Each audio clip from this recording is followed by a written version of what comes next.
How to see seconds on your iPhone clock. This is very simple.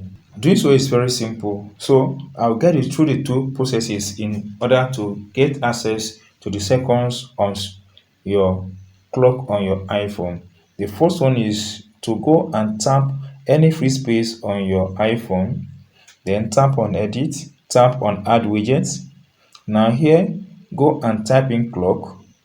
Now it comes up like this, then you have to swipe until you see any of the clock that has the seconds in real time. This one has it, you have this one. So you just need to pick any of this one, tap on add widgets, tap on done here guys. Then you can see that the clock here has the seconds in real time. The second option is very simple. Scroll down to your app library.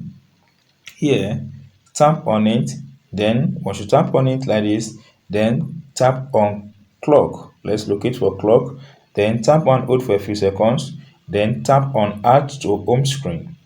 That has been added to your home screen, so let's locate it on our home screen. Now here is it. You can see that it has the seconds live on this. That's all the simple process guys on how to add seconds on your iPhone. If you get this tip, if you're not subscribed, please subscribe for more updates like this.